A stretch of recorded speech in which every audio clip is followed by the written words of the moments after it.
c'est quand même. Regardez chez nous ce qu'on a comme possibilité. On rigole pas non plus tellement. Hein. Non, C'est vrai. non. Entre Bibi qui est un obsédé mégalomane d'un côté, et de l'autre côté, je ne sais même pas qui on a, parce que c'est Gantz qui est. Moi j'appelais ça Gantz, je l'ai toujours appelé Gantz nicht. Il n'a rien du tout. Oui, c'est ça. Rien du tout. Il n'y a rien. Je ne sais pas ce qu'il fait là-bas. Bon, alors, je ne sais pas beaucoup mieux. Hein. Bon, on va commencer. Bibi. Bon, voilà. On est On combien? a dépassé ça. On est 9, il en manque. On est 9, bon, c'est bon, alors on va démarrer. 9, non, mais il y en a, il en manque. Si quelqu'un arrive, on va faire entrer. Claudine, elle est. Claudine, Claudine elle n'est pas là, Claudine. Non, elle n'est pas là. Bon, ben, peut-être elle va peut-être se brancher un peu plus tard.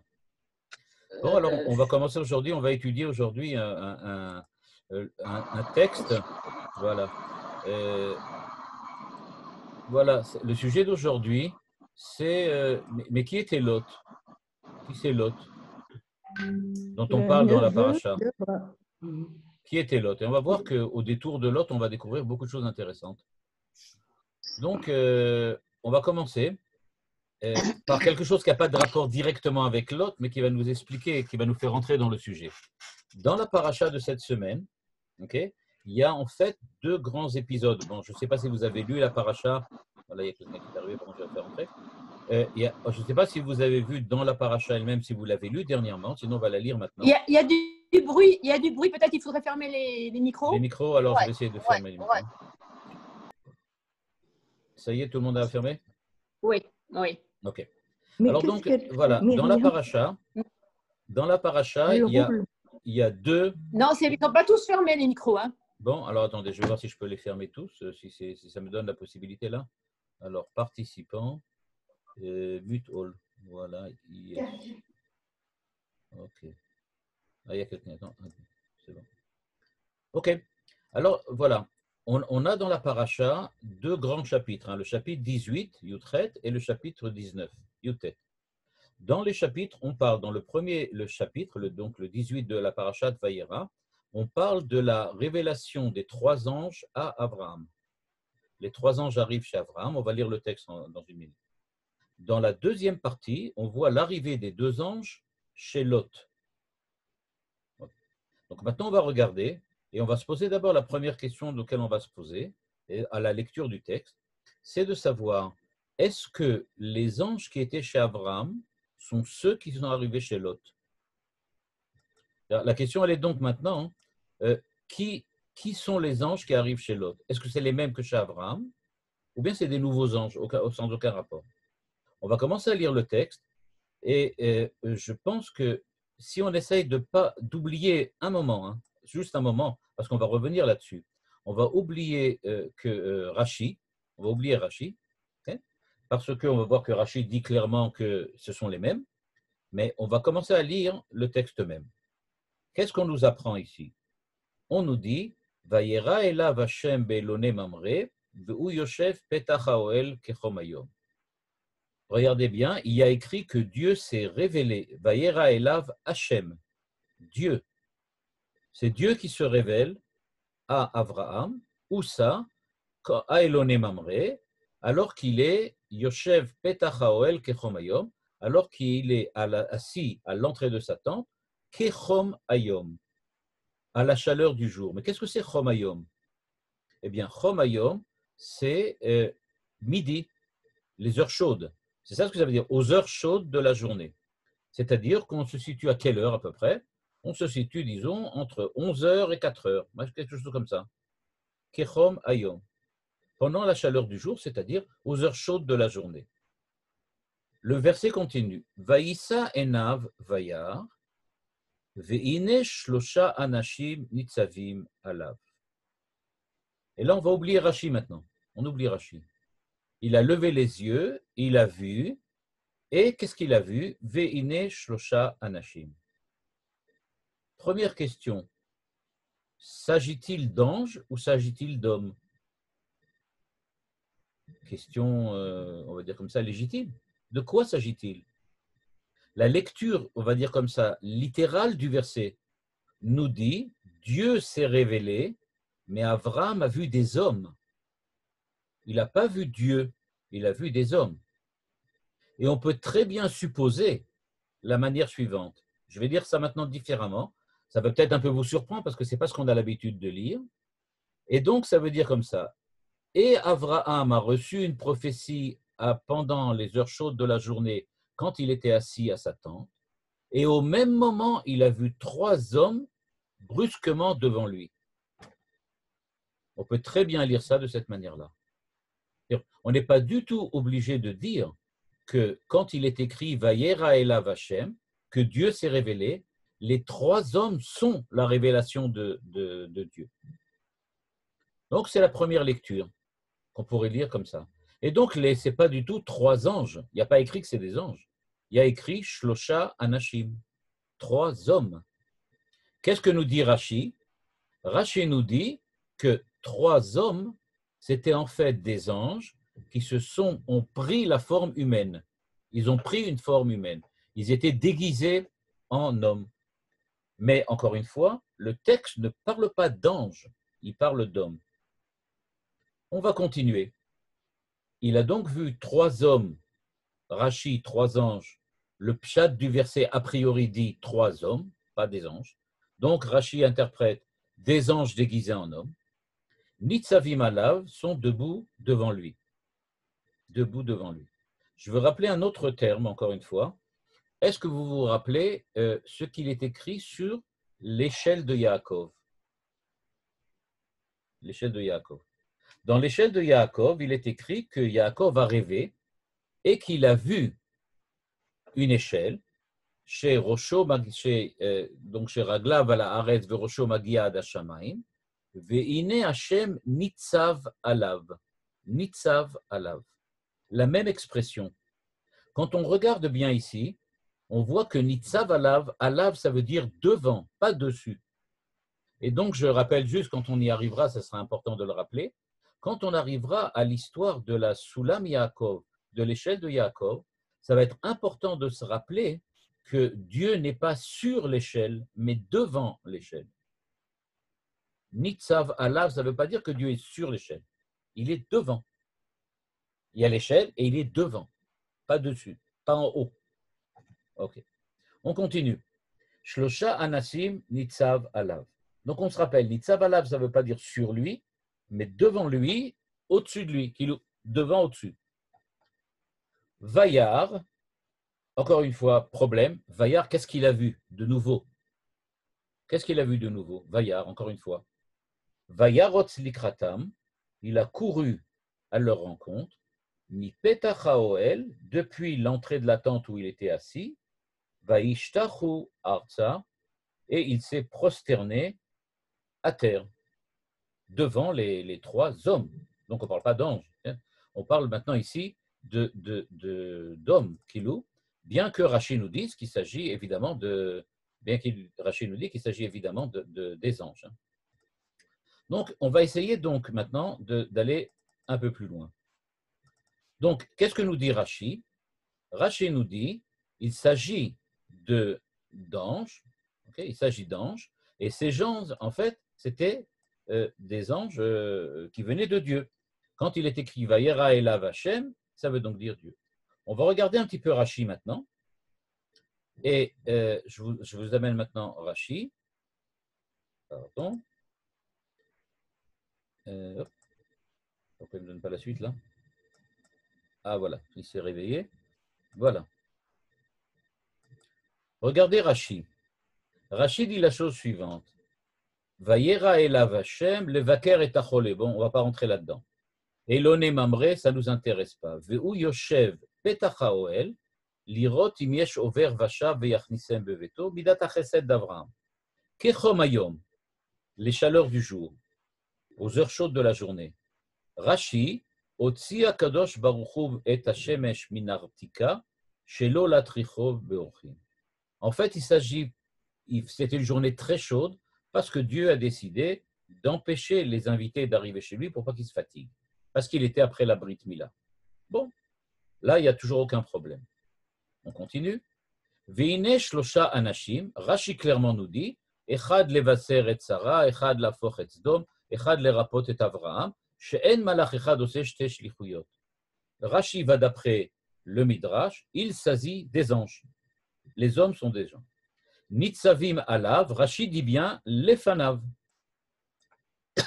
Donc ça veut dire devant, pas du tout au-dessus. Vayar, c'est ça la question. Qu'est-ce qu'il a vu de plus? Alors on a vu qu'il a vu 3 hommes. Regardez comment Rashi dit. Maou Vayar, Vayar Pa'amaim. Pourquoi il a besoin de dire 2 fois? Et maintenant regardez comment Rashi dit. Pa'amaim, Arishon Kemashmao. Le premier veut dire que Kemashmao, il a vu les anges, il les a vus. Ok. Ve'asheni Lashon Havana. Vayar, il a compris. Et donc, il faut lire le verset comme ça. Il a vu 3 hommes devant lui. Il a vu donc 3 anges, nous dit Rashi. Vayar, il a compris. Qu'est-ce que ça veut dire? Nistakel shayu nitzavim bemakom echad, ve'evin shelo ayu rotzim leatricho, ve'afalpi sheyodim ayu sheyetze likratam, amdu lichvodo ve'liroto, lo ratzu leatricho, ve'uratz. C'est-à-dire, Rashi nous dit en fait, ce qui s'est passé, c'est que Avraham Avinu a compris qu'ils étaient debout et qu'ils étaient arrêtés de marcher. Et donc, le verset veut dire la chose suivante. Avraham était assis à l'entrée de la porte, à l'entrée de la tente, alors que c'est les heures chaudes de la journée, particulièrement chaudes, parce que Dieu ne voulait pas qu'il y ait des invités. Okay. Mais comme Dieu voulait parler avec Avraham, il a donc envoyé 3 anges ce jour-là. Je ne rentre pas dans la contradiction interne de toute cette histoire. Dieu ne veut pas qu'il ait des invités, mais il lui envoie 3 anges justement à ce moment-là. Ok, admettons. Et donc, il envoie 3 anges. Les 3 anges sont déguisés en hommes. Ils arrivent face à Abraham, mais ils s'arrêtent de marcher. Pourquoi s'arrêtent-ils de marcher?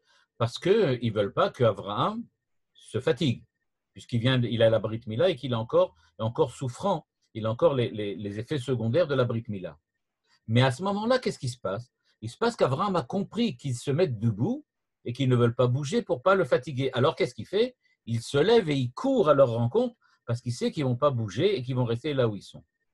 C'est-à-dire, on arrive, comme on dit chez nous, en latin, ad absurdum. C'est-à-dire, ça devient complètement absurde, cette histoire. Dieu envoie des anges quand Abraham est fatigué. Les anges sont suffisamment intelligents pour rester debout et pas bouger, c'est-à-dire pour faire absurde sur l'absurde. On les envoie alors qu'Abraham est fatigué, et à ce moment-là, au lieu d'aller directement jusqu'à Abraham pour éviter qu'il se lève, ils s'arrêtent pour bien montrer qu'ils lui font un kavod et qu'ils ne veulent pas qu'il se fatigue. Et à ce moment-là, lui qui a compris qu'ils ne veulent pas le fatiguer, il court à leur rencontre pour se fatiguer. Donc, l'histoire, d'après Rashi, elle est un petit peu bizarre. Il y a vraiment beaucoup de choses qu'on ne comprend pas vraiment. Mais c'est comme ça que Rashi voit, en fait, voit la question de la rencontre entre les anges. Ok, on revient sur Lot. Donc, on continue le verset. Vayomar, qui c'est qui a parlé ici? Avraham. Asher Adonai, imna matzatichen be'enecha, al na ta'avor me'al avdecha. Grande marloquette, on va dire comme ça, grande marloquette autour du mot adnout. Selon certains commentateurs, Rashi en est, il s'adresse, quand il dit Adonai, il s'adresse au plus grand des 3, au plus respectueux des 3, à celui qui est le plus digne d'être respecté. Il s'adresse donc à la personne qui lui semble être on va dire comme ça, le dirigeant de ce groupe de 3. Il s'adresse au plus grand et il lui dit Imna matzatichen be'enecha al na ta'avor me'al avdecha. C'est-à-dire, il lui dit s'il te plaît, rentre dans la tente, je veux vous offrir l'hospitalité. Ça, c'est la première interprétation. Une autre interprétation dit qu'il ne s'agit pas du tout de ce que Abraham a dit aux 3 anges, mais, je reviens en arrière, on a oublié qu'il est écrit que Dieu devait se révéler à Abraham. Donc, Abraham maintenant s'adresse pas aux anges, mais à Dieu. Et il dit à Dieu, il y a des invités qui sont arrivés chez moi, il ne sait évidemment pas que ce sont les anges, il dit, il y a des invités qui sont arrivés chez moi, je m'excuse, arrête de me parler parce que je vais m'occuper des invités. Okay. Et donc, ce qui s'adresse Mais, ici, c'est donc à excusez-moi, Dieu. Oui, oui, oui. s'il s'était adressé à Dieu, on n'aurait pas écrit Adonai en toutes lettres, on aurait écrit Yud-Keh Pourquoi Vav-Keh. pas? Il parle à Dieu, c'est le terme. C'est le Mais terme quand on qu'on est... utilise pour parler de Dieu. Oui, mais on Et il l'écrit est pas en écrit de toutes cette manière. On est d'accord. D'habitude, on aurait écrit peut-être Yud-Ke Vav-Ke. Vayomer Hashem Aimna Matzatichen Benecha. lettres. Mais il y a une partie des commentateurs, et dans la Gemara déjà on en parle, qui dit qu'il s'adresse à Dieu maintenant. Ah. Il s'adresse à Dieu et il dit à Dieu, ne me parle pas tout de suite parce que je suis occupé maintenant avec les invités qui viennent d'arriver. Encore une fois, on commence à comprendre que l'histoire, elle est vraiment compliquée. C'est-à-dire, ça voudrait dire la chose suivante. Rashi nous dit, je lis d'après Rashi maintenant. Abraham a eu une prophétie. Au même moment, Dieu lui a envoyé 3 anges. La prophétie, ce n'est pas les anges, c'est autre chose. Donc, il a eu une prophétie. Au même moment, il y a 3 anges qui sont arrivés. A priori, ils n'auraient pas dû arriver à ce moment-là, puisque Abraham devait ne pas recevoir d'invités. Et donc, c'est pour cela que Dieu le protège. Mais malgré tout, les anges arrivent à ce moment-là. Quand les anges arrivent, ils refusent de s'approcher de lui parce qu'ils n'ont pas respect pour lui. Ils sont encore éloignés. Et ils restent éloignés pour le protéger. Malgré tout, Abraham qui comprend qu'ils veulent le protéger se lève, c'est-à-dire que les anges obtiennent l'effet inverse de ce qu'ils voulaient faire. Ils voulaient montrer du respect et pas le fatiguer. En fait, maintenant, ils courent alors qu'ils ne devraient pas me sortir de la tente. Et à ce moment-là, il dit à Dieu, Dieu, excuse-moi, je dois aller voir les invités. On comprend tous, quand on lit ce verset-là, qu'il y a quelque chose, comme je disais, ad absurdum, vraiment, c'est vraiment absurde. Pourquoi? Parce que le verset 3 aurait dû être avant le verset 2. C'est-à-dire, avant qu'il se mette à courir, il aurait dû dire à Dieu, attends, je vais accueillir les invités. Or là, le verset nous dit qu'il a couru d'abord, et ensuite seulement, il a dit à Dieu, oh, tu sais quoi, je t'ai oublié, attends. Ok. Donc, on ne voit pas très bien ce qui se passe et comment ça marche. La suite du verset, Yukarna me'at maim verachatsu raglechem vishanu tachat ha'et. Il leur dit donc, alors allez, prenez, etc. Et donc, il reçoit chez lui les anges. Et il dit évidemment à sa femme Sarah, prépare-leur, et les anges lui annoncent, voilà, tu vas avoir dans 1 an, tu auras un fils qui va naître. Et il y a l'histoire du rire de Sarah, etc. Toute cette histoire-là. OK. Les anges ont terminé. OK. Je dis les anges, parce que Rachid dit les anges. Mais on peut très bien supposer que c'est des hommes, comme on l'a dit tout à l'heure. D'après Rachid, non, ce sont les anges. Vayakumu misham, encore une fois, à Anashim. Le verset persiste. Il ne dit pas du tout des anges. Il continue. Vayakumu misham à Anashim. Et la question que tout le monde demande contre Rachid, comment ces anges ont-ils mangé? Alors, les anges ne mangent pas. On peut bien croire qu'ils sont déguisés, mais comment ont-ils fait pour manger? Et Rachid, que je ne ramène pas ici, que je ne vous montre pas, dit la réponse suivante. En fait, ils ont fait semblant de manger. Ils ont fait un tour de passe-passe. Ils ont fait comme s'ils mangeaient, mais en fait, ils ne mangeaient pas. On va le lire quand même, parce que c'est impressionnant de voir comment Rachid va le dire. Regardez, je reviens donc sur ce que Rachid dit. Voilà. Voilà, on a Rashi. Voilà, ça c'est Rashi. Shlosha anashim nitzavim alav. On va avancer encore un petit peu. Imna matzatichem yukachna me'at ma'im. Bon, il y a l'histoire qui ne veut pas les faire rentrer chez lui à la maison. Sa'adu libechem. Donc ça veut dire manger. Ki alken, etc. Je cherche où il a fait, où est-ce qu'il a écrit. Commercelet, Elana 1, ah, bon, tout ça, il dit, il leur a préparé. Yamoru Elav, Kaet Chaya. Oh, oui, le verset.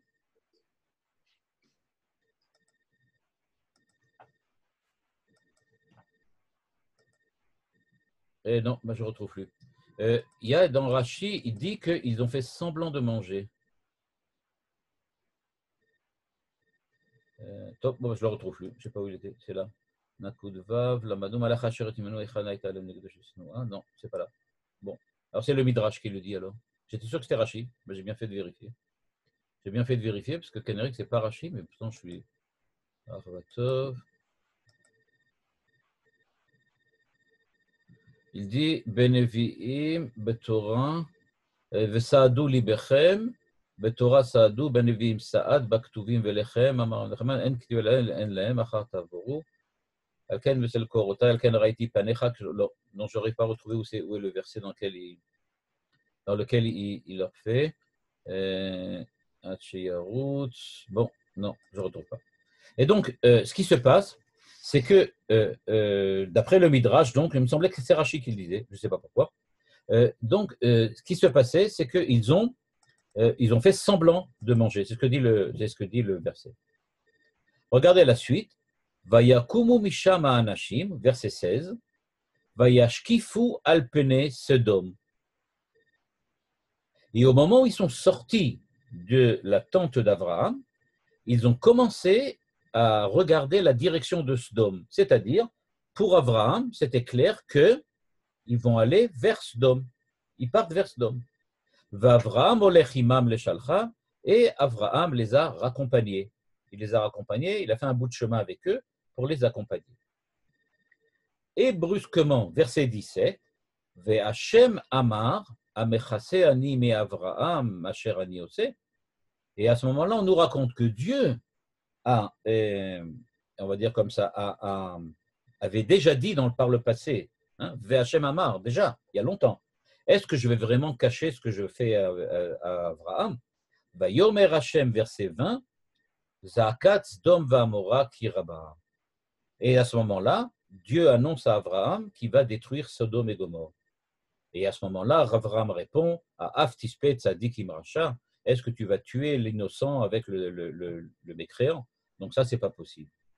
Ce que l'on voit apparaître maintenant, donc ce que l'on voit apparaître dans ce texte, c'est que il y a écrit que les hommes partent à Sodome, a priori. Et juste après, Dieu dit, mais justement, c'est à ce sujet-là, j'ai quelque chose à dire à Abraham. Mais quand on voit le verset 17, on voit apparaître le passé. Ve'Hashem amar. Hachem avait déjà dit dans le passé. Ce qui revient à dire la chose suivante. Vayera elav Hashem be'Elonei Mamre. Dieu s'est révélé à Abraham dans Elonei Mamre parce que Dieu avait déjà dit par le passé, il faut vraiment que je dise à Abraham ce que je vais faire. Ça le concerne. Mais Abraham l'a interrompu. Dieu voulait lui dire, je vais détruire Sodome et Gomorrhe, mais justement les envoyés de Dieu, qui n'étaient pas au courant que Dieu avait l'intention de parler avec Abraham, eux, ils étaient déjà partis depuis longtemps, ils devaient arriver chez Abraham. Donc les envoyés de Dieu, les anges, sont arrivés chez Abraham au même moment. Et à ce moment-là, Abraham lui dit, attends, là je suis occupé avec les anges. Abraham s'occupe des anges et il reçoit la prophétie des anges. Une fois que les anges ont terminé de parler, on nous raconte c'était ça ce que Dieu voulait faire. Il voulait lui parler au sujet de Sodome et Gomorrhe. Et donc Dieu annonce, je vais détruire Sodome et Gomorrhe. Et Abraham intervient en disant, non, il ne faut pas faire une chose pareille, il faut protéger les gens qui sont là-bas. Ok, donc ça c'est l'histoire que nous raconte Rashi. Comme j'ai dit, il y a beaucoup de problèmes dans la manière, dans la construction du texte d'après Rashi. Parce que comme on a dit, Dieu lui parle, brusquement il y a des hommes, on ne sait pas si c'est des hommes ou des anges, le Midrash dit des anges, mais bon, on ne sait pas. Autre truc, pourquoi brusquement il interrompt Dieu? Et puis après ça, il dit Vayomer Adonai Imna Masatifrel, en fait il ne parle pas à Dieu, il parle avec les autres. Donc on voit que c'est un peu compliqué et ce n'est pas très clair ce que ça veut dire. Ce qui est intéressant, c'est de faire le parallèle avec la deuxième rencontre des anges. Et maintenant, quand on lit la suite du chapitre, donc, quand on lit la suite du chapitre, alors on voit apparaître des choses complètement différentes. Regardez bien. Vayavohu shnei amalachim sedoma ba'erev. Là, Rashi, on peut dire comme ça, son interprétation des versets d'Abraham, elle reçoit un énorme soutien. Pourquoi? Il y a écrit Vayavohu shnei amalachim, les deux anges sont venus, à Sodome le soir. Ça fonctionne bien. Pourquoi ça fonctionne bien? Les anges sont arrivés chez Abraham quand? Aux heures chaudes, dans l'après-midi, vers midi dans l'après-midi. Après qu'ils aient annoncé à Abraham, qu'ils aient mangé et annoncé à Abraham qu'il va avoir un enfant, ils sont partis à Sodome et ils sont arrivés là-bas le soir. Ça fonctionne exactement. du point de vue du timing, ça marche exactement. Ils sont partis de chez Abraham l'après-midi et ils se débouchent à Sodome le soir, c'est pas loin. Donc ils ont marché la demi-journée et ils sont arrivés à Sodome. À part ça, le verset dit Shne ha-malachim, les deux anges, c'est-à-dire ceux dont on a déjà parlé avant. Ça renforce l'idée de Rashi que les trois hommes qu'on est venus voir, qui sont venus voir Abraham, ce sont précisément les anges. Ce sont précisément les anges. Okay. Et donc, ça nous fait bien souligner que Rashi a raison, puisque le deuxième chapitre parle des anges dont on a déjà parlé dans le passé, et qu'ils sont arrivés à Sodome, qui est précisément la ville dans laquelle se dirigeaient les trois envoyés qui étaient chez Abraham. Donc, on comprend que ce sont les mêmes, et le timing fonctionne à perfection, puisqu'ils étaient là-bas l'après-midi, ils sont effectivement arrivés le soir chez Lot. Petit problème, c'est ce que j'ai souligné ici par la couleur rouge, c'est qu'il y a deux problèmes. Premièrement, ils ne sont que deux alors que chez Abraham, ils étaient trois. Et deuxièmement, il y a écrit Malachim, des anges, alors que là, il y a écrit Anashim, des hommes. Là, le verset dit bien que ce sont des anges, alors que chez Abraham, il a dit que c'était des hommes. Et maintenant qu'on ne nous raconte pas, et là je continue le truc, qu'on ne nous raconte pas que maintenant ce sont des anges qui ne sont pas déguisés en hommes. Parce qu'ils arrivent chez Lot, et c'est bien clair que ils ont pris la forme d'hommes. Lot ne voit pas des anges, il voit des hommes. Donc c'est bien clair qu'il s'agit d'hommes. Donc on aurait dû les appeler des hommes et pas des anges. Okay. Donc là, on est un petit peu interloqué, on ne comprend plus maintenant. Alors ce sont des hommes, ce sont des anges. Ok. Et regardez maintenant la description de l'arrivée de Lot, pardon, de l'arrivée des anges chez Lot, et vous allez découvrir qu'on a exactement une copie de ce qui s'est passé chez Abraham. Ça recommence. Et c'est pour ça que Rashi semble dire que c'est à cause de cela que c'est la même chose. Ce sont les mêmes. Regardez le texte. Lot Yoshev Besha'ar Sdom. Abraham était assis à l'entrée de sa tente, qui est toute seule, en dehors de la ville, et Lot est assis à l'entrée de la ville. Donc, tous les deux, Yoshev Petach HaOhel, Yoshev Besha'ar Sdom, ils sont assis au même endroit, de la même manière. Tous les deux essayent d'accueillir donc des invités. Qu'est-ce qu'il y a écrit ensuite? Regardez, ce qui est en gris. Avraham, Vayaratz Likratam. Il a vu, il a compris et il a couru à leur rencontre. Qu'est-ce qu'il y a écrit ici? Vayar, Lot, Vayakom, Likratam. Ensuite, il est écrit Vaishtachu Arza chez Avraham, Vaishtachu Apaim Arza, la même chose. Donc, on voit apparaître un parallèle absolu, complet, on va dire parfait, parallèle parfait entre Lot et Avraham. Ils ont exactement les mêmes réactions dans les mêmes situations. Donc, on est dans une situation équivalente, nous dit Rashi.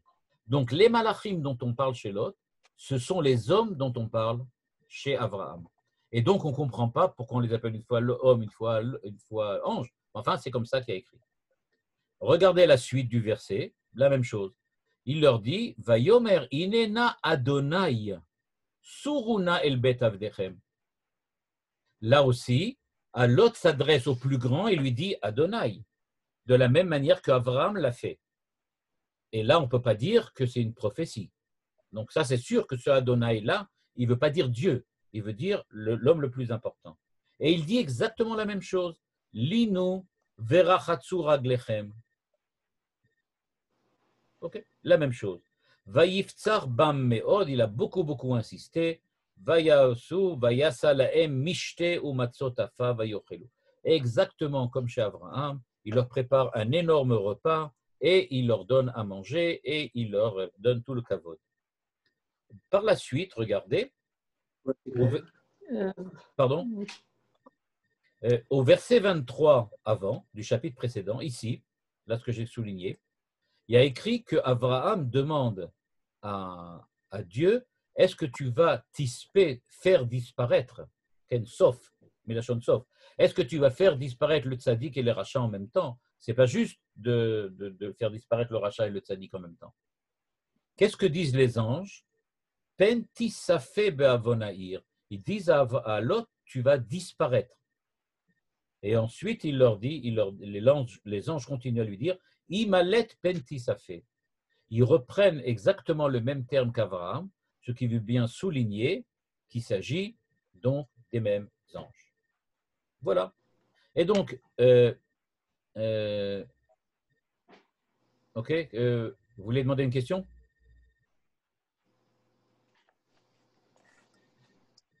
Bon, ok. Et donc, ce qui s'est passé, c'est que on a l'impression que c'est la même chose.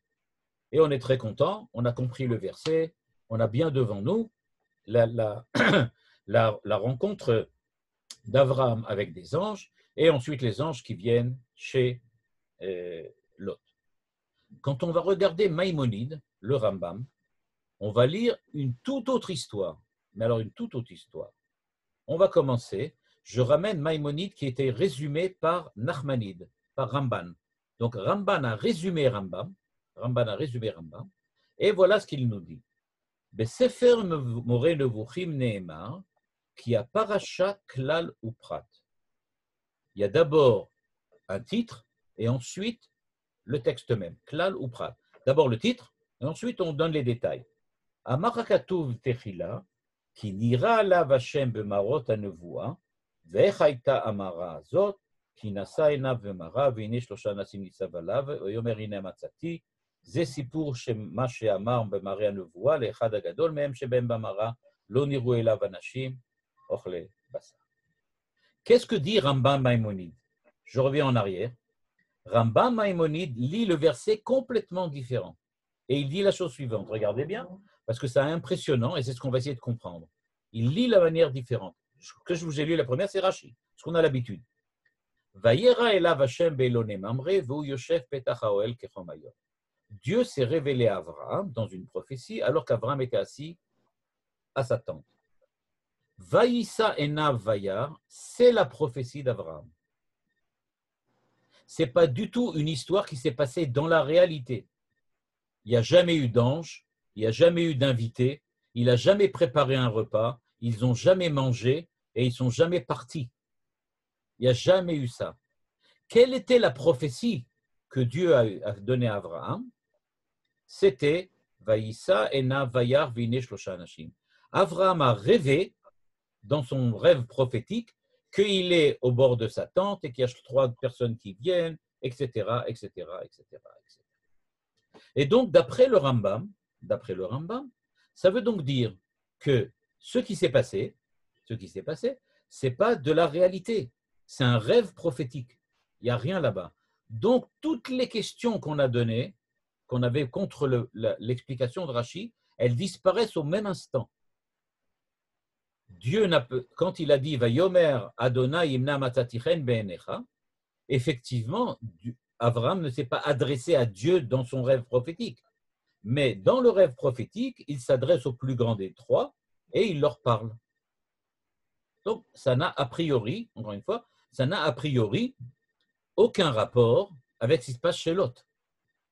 Et c'est pour ça qu'il a écrit Shlosha Anashim, parce qu'il a rêvé dans son rêve prophétique qu'il y a 3 hommes qui sont venus le voir, lui annoncer qu'il va voir un enfant. Et donc, tout ce qu'a dit Rashi et les Chachamim dans la Gemara, d'après le Rambam, ce n'est pas nécessairement comme ça que ça s'est passé. Ce qu'on assiste là, c'est un rêve prophétique. Continue le Ramban en disant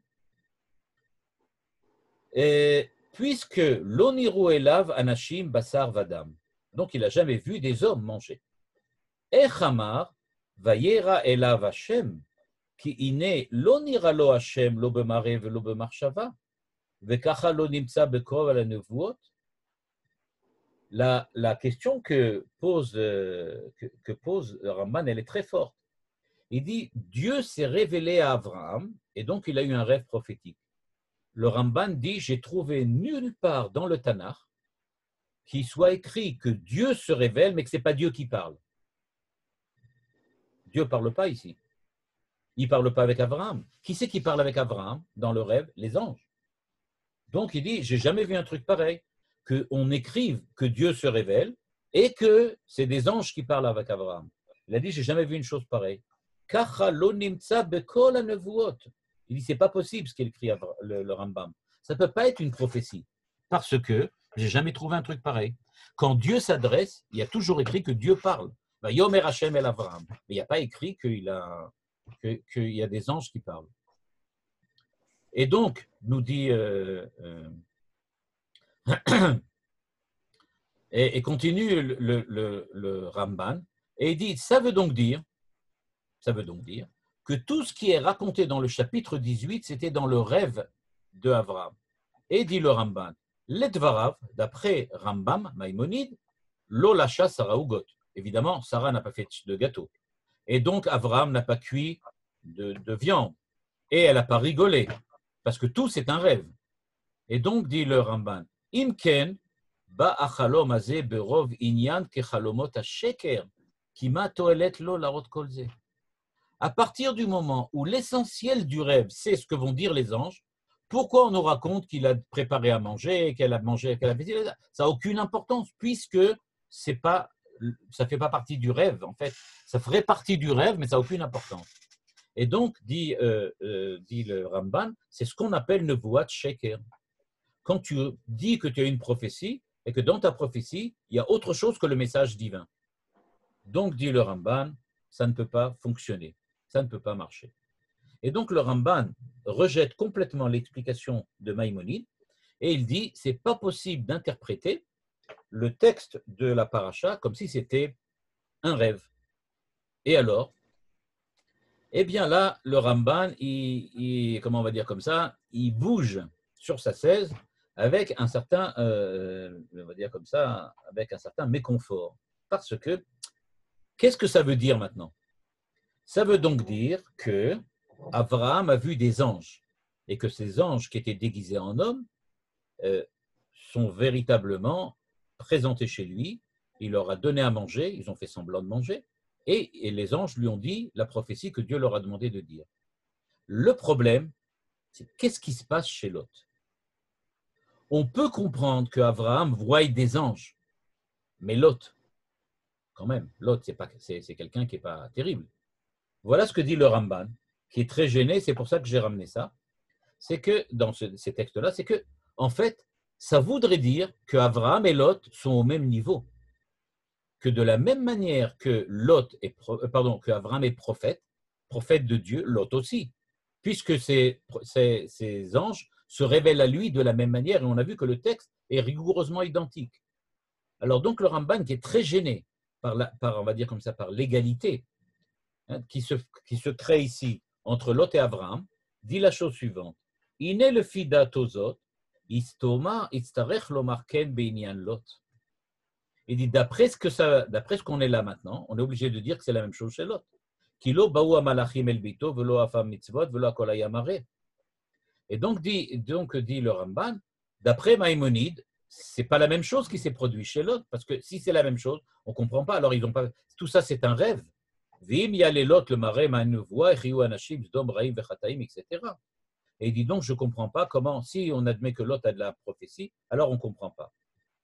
אבל במקום אשר יזכיר מלאכים בשם אנשים, כעניין זאת בפרשת לוט, ויקח איש, על דעת רבותינו, כבוד נברא למלאכים, יקרא במלבוש, ויושג לעיני בשר וחסידי ובני הנביאים.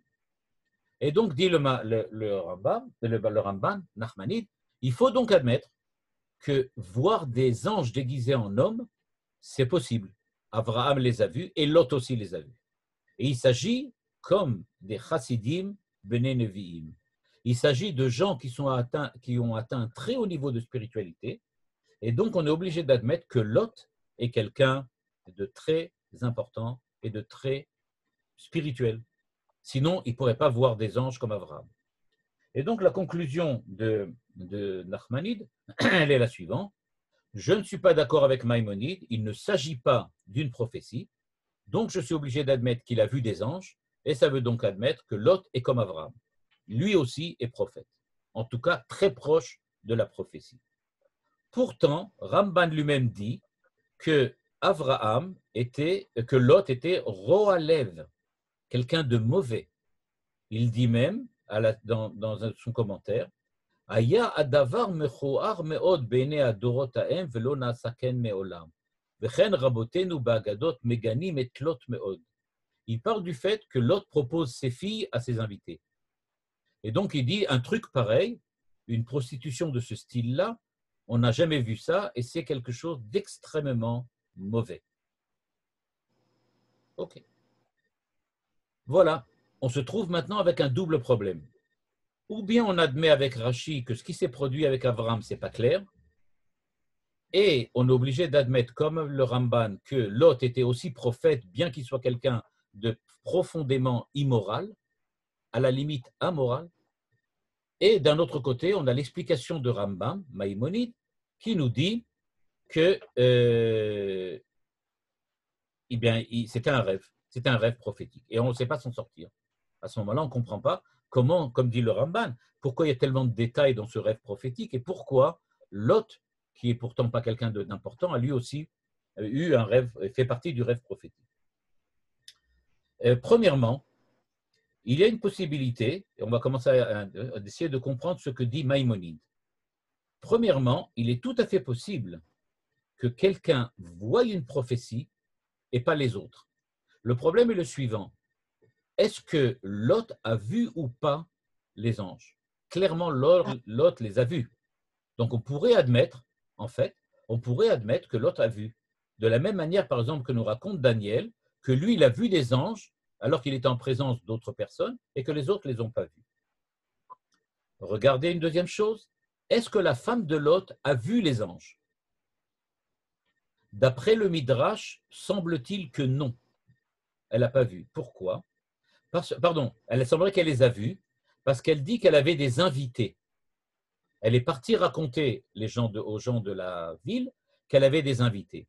Et donc maintenant, puisqu'on voit ces deux Midrashim et le verset de Daniel, on peut arriver à la conclusion suivante. En fait, les gens de la ville n'ont pas vu les anges. Les seuls qui ont vu les anges, c'est Lot et sa famille. Eux les ont vus parce qu'ils avaient quand même une grande capacité spirituelle. Par contre, les habitants de Sodome n'ont pas vu les anges. Et puisqu'ils n'ont pas vu les anges, ils ont compris qu'il y avait des invités parce que la femme de Lot était partie leur demander du sel parce qu'elle avait des invités. Donc en fait, ce n'étaient pas des anges. Et eux, ils ne les ont pas vus, c'était des vrais anges. On va essayer de comprendre maintenant. Et on va voir que Abarbanel, dans son commentaire sur le Moreh Nevuchim, va nous expliquer ce qui s'est passé. Il nous dit la chose suivante. Je reviens sur le verset précédent dans la paracha. Et c'est ça que vous allez voir maintenant comment Dafka, ça fonctionne très bien avec Maïmonide. D'après Maïmonide, il s'agit d'un rêve. À quel moment le rêve s'arrête? Eh bien, le rêve s'arrête ici, verset 17. C'est-à-dire, le rêve consiste à faire la chose suivante. Dieu s'est révélé à Abraham, il a rêvé l'histoire des anges, et le rêve s'arrête quand il voit les anges partir, de chez lui. À ce moment-là, le rêve s'arrête. Et maintenant, on nous raconte l'histoire, à savoir, Dieu a pensé qu'il fallait qu'il se révèle à Abraham, et donc, deuxième prophétie, Dieu s'adresse directement à Abraham et lui dit, je vais détruire Sodome et Gomorrhe. Je vais détruire Sodome et Gomorrhe. Ça n'a plus aucun rapport avec le premier rêve, avec le rêve de la naissance d'Yitzhak. Et donc, ça se passe de la manière suivante. Abraham a reçu une première prophétie qui lui annonce la naissance d'Yitzhak. Ensuite, on nous raconte que Dieu veut parler de Sodome et Gomorrhe. Ça n'a aucun rapport avec les anges qu'il a vus, avec les hommes qu'il a vus dans son rêve. Et à ce moment-là, le verset nous raconte, voilà, Dieu va détruire Sodome et Gomorrhe et il prévient Abraham qui va le faire et Abraham essaye d'intervenir. Quand on lit ce qui se passe chez Lot, regardez comme ça marche. Il est écrit la chose suivante. La ville de Sodome et Gomorrhe a été détruite, Lot est parti et il est parti habiter dans la montagne là-bas. La femme de Lot s'est retournée, et elle a été transformée en statue de sel. Qu'est-ce qu'on nous dit maintenant? Vayashkem Avraham baboker.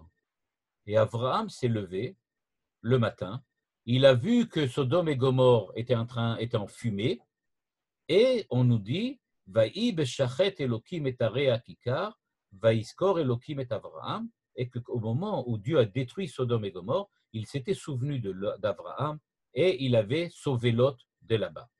Et on nous raconte Vaya à Lot mitzoar, et Lot est parti de Tsoar et il est monté dans la montagne, etc. D'après l'histoire de Rashi, on ne comprend pas très bien. Qu'est-ce que ça veut dire Vayashkem Avraham Baboker? Qu'est-ce que le verset 27, 28, 29 viennent faire en plein milieu de l'histoire? L'histoire de la femme qui s'est transformée en sel, puis l'histoire de Lot qui se déplace, c'est l'un à la suite de l'autre. Pourquoi la Torah nous a-t-elle rentré cette histoire d'Avraham en plein milieu? D'après le Rambam, ça fonctionne à merveille. On nous a parlé du rêve d'Avraham et de la prophétie d'Avraham. Donc, dans sa prophétie, Dieu s'est adressé, d'abord, Dieu lui a annoncé la naissance, puis il y a eu une prophétie qui lui a annoncé la destruction. Qu'est-ce qui s'est passé ensuite? Eh bien, d'après le Rambam, c'est formidable.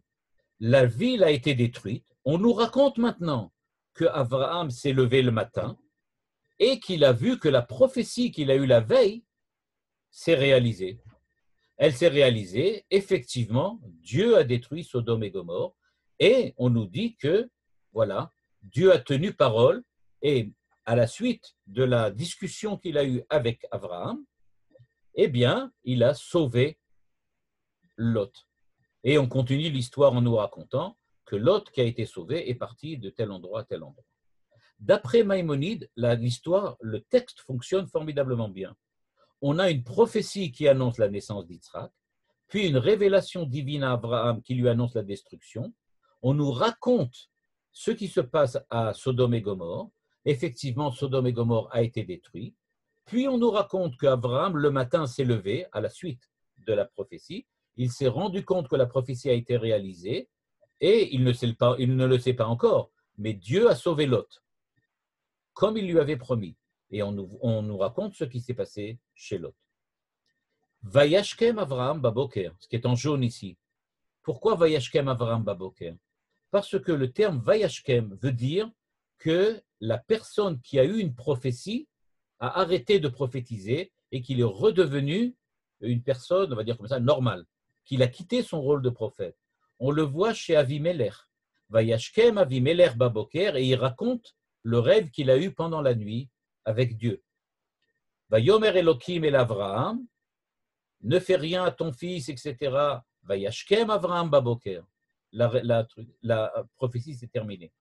C'est-à-dire que d'après le Maïmonide, le texte fonctionne à merveille. On a juste un petit problème. Pourquoi tellement de détails dans la prophétie concernant la naissance d'Yitzhak? C'est ce que Ramban dit. On n'a jamais vu ça. Que Dieu se révèle sans parler et qu'il envoie des anges à la place dans la prophétie. Et en même temps, qu'est-ce que c'est que tous ces détails?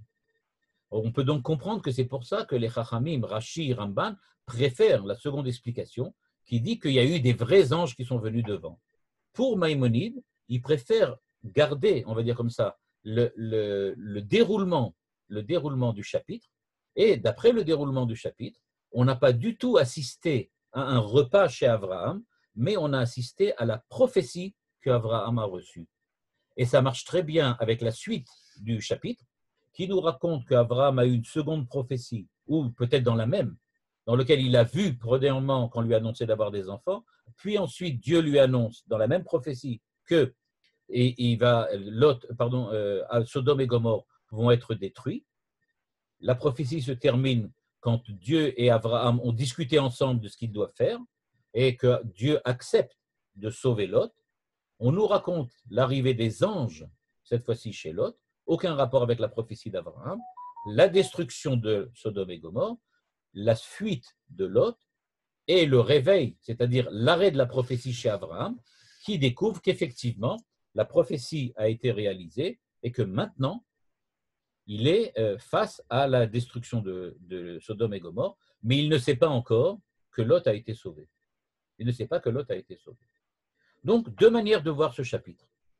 Je veux rappeler quand même quelque chose d'important, c'est que dans ce chapitre, les chrétiens la Bible, enfin, de dire comme ça, les théologues chrétiens ont essayé de prouver comment qu'on appelle ça, l'histoire du Père, du Fils et Saint-Esprit, la triple personnalité de Dieu. Okay? Ils ont essayé de prouver ça grâce à ce verset. Parce qu'ils disent la chose suivante, Vayera elav Hashem be'elone mamre, Dieu s'est révélé à Elone Mamre, Vayissa vayar veine shlosha anashim.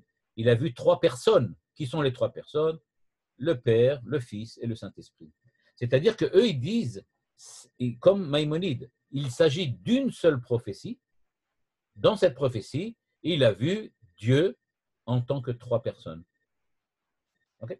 Donc, ce qu'on voit, c'est que cette idée qu'il s'agit de la prophétie elle-même, l'histoire des anges, c'est quelque chose que même les chrétiens en fait ont adopté dans leur manière de lire, et c'est la manière dont Maïmonide lit ce chapitre.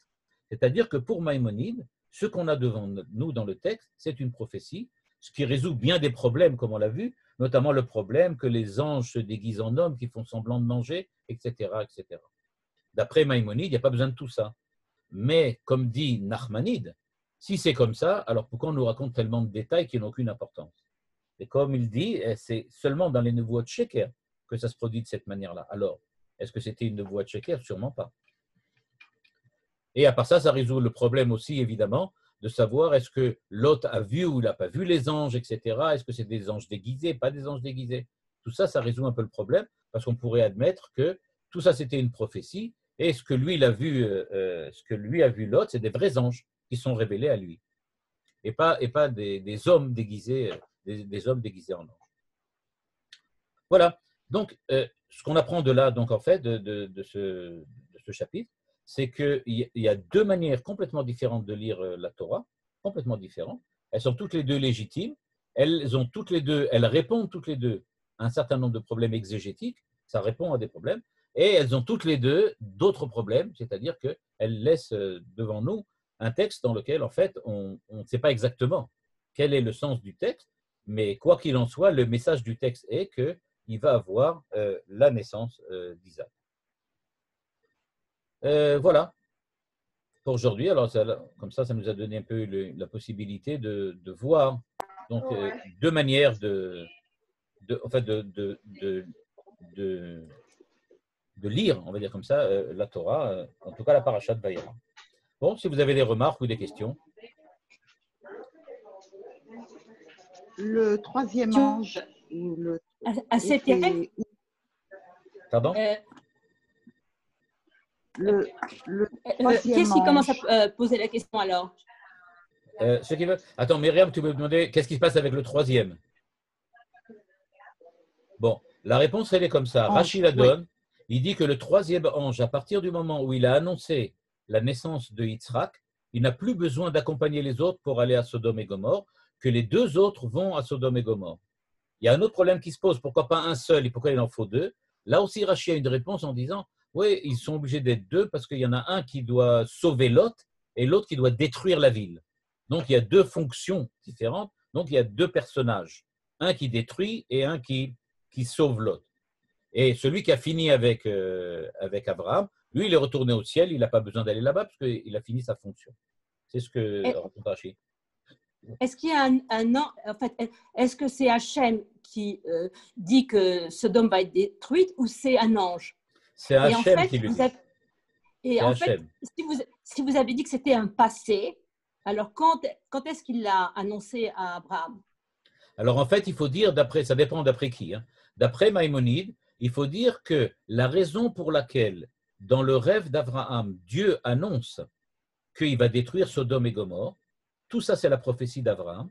Tout ça, en fait, c'est avant. C'est-à-dire, Dieu annonce à Abraham qu'il va avoir un enfant, et il avait déjà pensé avant qu'il faudrait qu'il annonce à Abraham ce qui se passe avec Sodome et Gomorrhe, et c'est pour ça que maintenant, il lui annonce aussi Sodome et Gomorrhe. Il y aurait en fait 2 messages dans le même rêve. Premièrement, l'histoire des anges, et puis ils s'en vont, et ensuite, il y a l'histoire de Sodome et Gomorrhe, qui est la suite du même rêve, ou la suite de la même prophétie. Oui, mais c'est quand même un passé, vous avez dit. Oui, c'est un passé. Mais ça nous explique pourquoi il y a une 2e prophétie qui suit la première. On aurait pu dire, OK, c'est fini. Pourquoi on parle maintenant de Sodome et Gomorrhe? Parce que Dieu avait pensé déjà à l'avance qu'il avait besoin de raconter cette histoire-là à Abraham.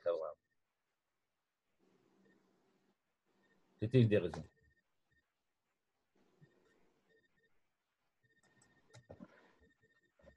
OK. Et puis, alors, pourquoi est-ce qu'il y a une différence entre Anashim et Malachim? Alors, pourquoi est-ce que je veux dire qu'il a d'après- pourquoi il a utilisé deux mots différents en fin de compte, puisque normalement, il n'aurait pas dû, Ah, ben, c'est puisqu'on simple. fait un parallèle entre les deux, il n'aurait pas dû avoir une différence. D'après Maïmonide, c'est très simple. Les Anashim, c'est ce qu'il voit dans son rêve. Il voit dans son rêve des hommes. Il ne voit pas des anges, il voit des hommes. D'accord. Il voit ça. Et à part ça, ce qu'on nous raconte qu'il y a des malachim qui sont venus, ça c'est une autre histoire qui n'a aucun rapport. Ce n'est pas la prophétie d'Abraham. La prophétie d'Abraham s'arrête après qu'il ait fait la discussion sur Sodome et Gomorrhe. Une fois qu'il a terminé la discussion sur Sodome et Gomorrhe, Vayashkem Abraham Baboker. Le matin, il s'est réveillé, la prophétie s'est arrêtée, et à ce moment-là, il a découvert que Sodome et Gomorrhe étaient détruites comme il l'avait vu dans son rêve. Mais c'est tout. L'histoire de comment on appelle ça, de Lot n'a aucun rapport. L'histoire de Lot, c'est dans la réalité, ça s'est vraiment passé. Il y a 2 anges qui sont venus voir Lot. Ça, c'est d'après Rambam, d'après Maïmonide. D'après Rashi, tout s'est passé dans la réalité. Il n'y a aucun rêve. Oui, enfin, c'est quand même très étonnant de voir Lot qui pourrait avoir puisqu'il est lèvre rat, pourquoi est-ce qu'il pourrait avoir pourquoi est-ce qu'on pourrait le comparer comme ça à Abraham? Bon, ça, ce serait une idée peut-être la semaine prochaine, si on veut, je pourrais montrer. Manitou a une très longue sikha sur Lot, dans lequel il dit que Lot, c'était l'équivalent d'Abraham. Il était vraiment l'équivalent d'Abraham. Oui, mais ça a raté. Mais ça a raté, exactement. Il était un équivalent raté d'Abraham. Si vous voulez, la semaine prochaine, on peut en parler, seulement de Lot. Bon, bien qu'on n'en parle plus après, dans Chayei Sarah, on n'en parle plus. Mais on peut en parler si vous voulez. Et à ce moment-là, on peut voir, d'après Manitou, qui était Lot. Pour Manitou, Lot, ça représente, il est un peu comme Lavan, etc. Ce sont des concurrents d'Israël. Il fait partie il y a une concurrence d'Israël. Et pourquoi il y a un parallèle, en fin de compte, avec l'histoire de Lot qui donne ses filles, et puis les Gesh Bagiva, c'est vraiment la même chose. Et les Gesh Bagiva, ça aussi, c'est un thème qu'il faut étudier pour lui-même. Si c'est vraiment la même chose. Là, c'est pas. Excusez-moi, vous n'avez pas dit que le rêve, pour Maïmonide, le rêve, c'était les anges qui viennent annoncer la naissance d'Yitzhak, puis quand le rêve s'arrête, Dieu parle directement à Abraham pour lui annoncer son projet qu'il avait déjà avant de détruire Sodome et Gomorrhe.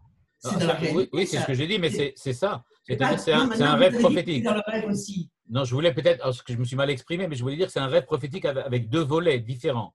Il y a un rêve prophétique qui lui annonce la naissance, puis après ça, on nous raconte que Dieu s'est encore une fois révélé, a continué à se révéler, mais pour une autre histoire, plus aucun rapport avec l'histoire de la naissance de Yitzhak.